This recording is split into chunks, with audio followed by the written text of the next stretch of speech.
Let's start from introduction. In introduction, writer tell us, sometimes writers write about a world that does not yet exist. We do it for 100 reasons. Because it's good to look forward, not back.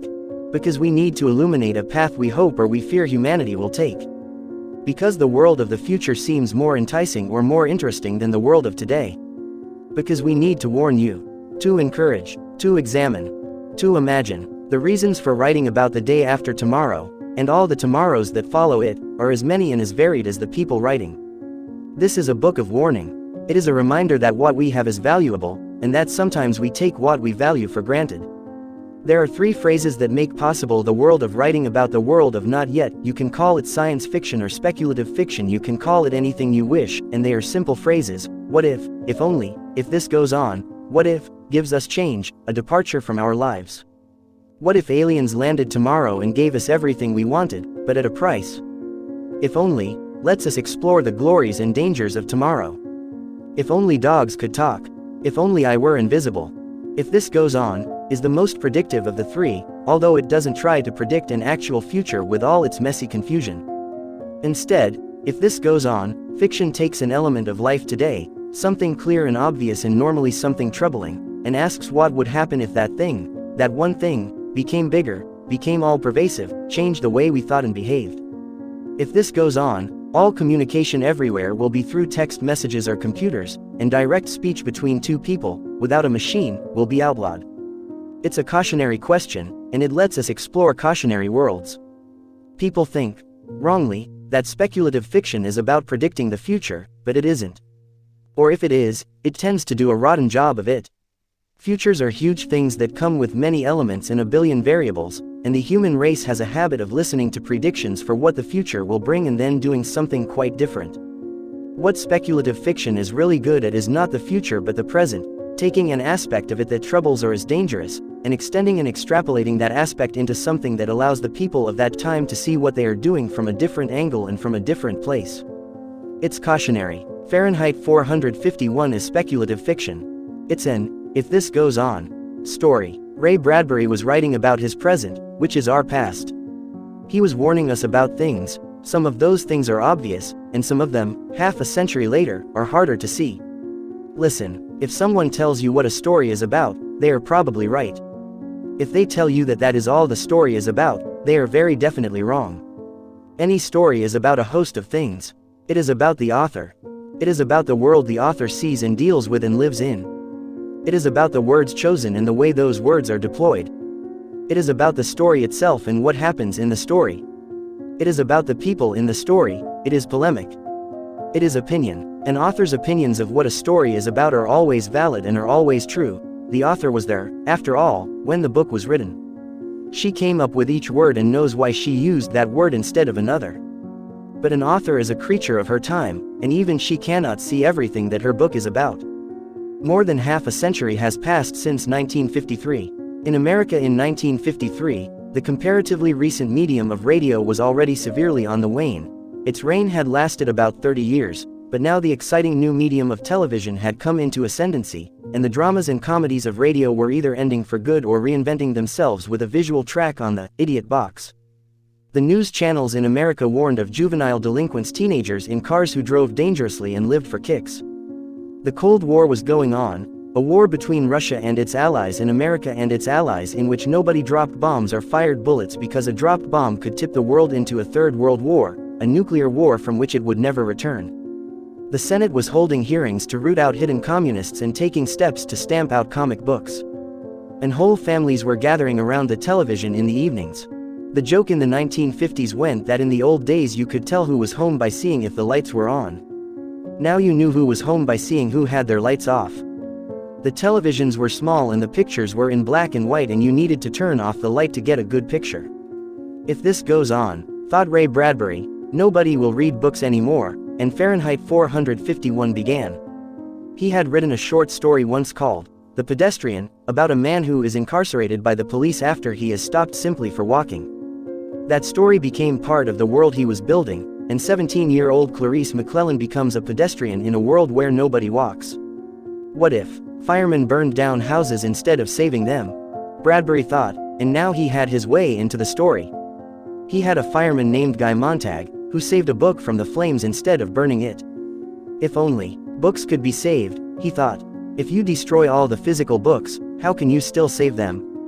Bradbury wrote a story called The Fireman. The story demanded to be longer. The world he had created demanded more. He went to UCLA's Powell Library.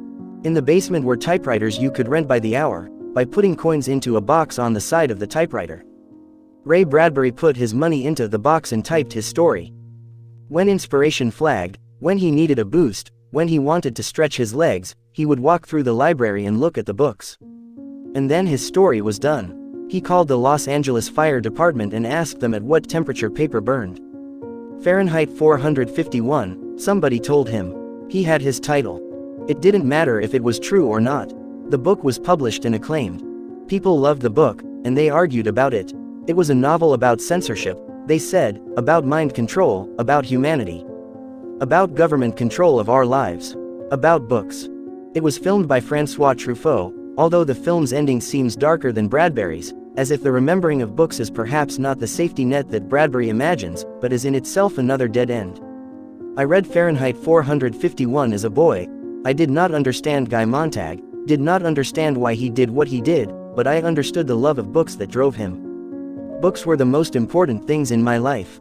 The huge wall-screen televisions were as futuristic and implausible as the idea that people on the television would talk to me, that I could take part if I had a script. Fahrenheit was never a favorite book. It was too dark, too bleak for that. But when I read a story called Usher 2, in The Silver Locusts, the UK title for the Martian Chronicles, I recognized the world of outlawed authors and imagination with a fierce sort of familiar joy. When I reread it as a teenager, Fahrenheit 451 had become a book about independence, about thinking for yourself. It was about treasuring books and the descent inside the covers of books. It was about how we as humans begin by burning books and end by burning people. Rereading it as an adult, I find myself marveling at the book once more. It is all of those things, yes, but it is also a period piece.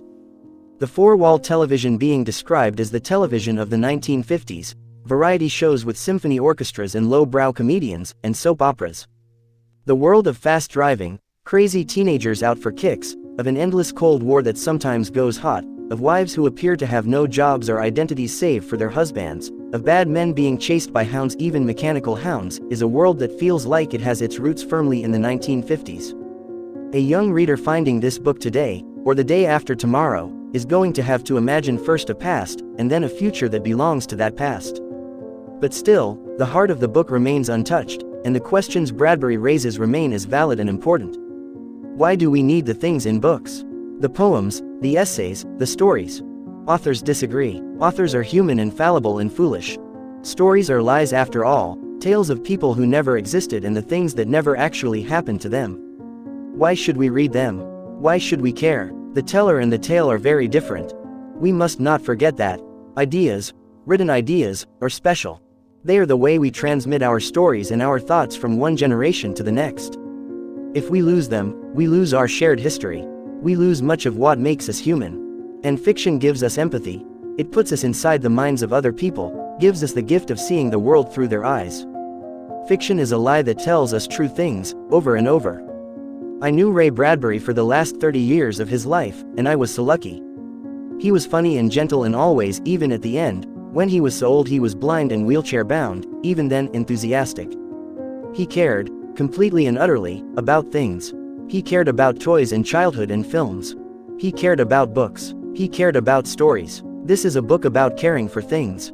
It's a love letter to books, but I think, just as much, it's a love letter to people, and a love letter to the world of Waukegan, Illinois, in the 1920s, the world in which Ray Bradbury had grown up and which he immortalized as Green Town in his book of childhood, Dandelion Wine. As I said when we began, if someone tells you what a story is about, they are probably right. If they tell you that that is all the story is about, they are probably wrong. So any of the things I have told you about Fahrenheit 451, Ray Bradbury's remarkable book of warning, will be incomplete. It is about these things, yes. But it is about more than that. It is about what you find between its pages. As a final note, in these days when we worry and we argue about whether e-books are real books, I love how broad Ray Bradbury's definition of a book is at the end. when he points out that we should not judge our books by their covers, and that some books exist between covers that are perfectly people-shaped. By Neil Gaiman, April 2013. If They Give You Ruled Paper, Write the Other Way, by Juan Ramon Jimenez. Let's move to first chapter of this novel is The Hearth and the Salamander.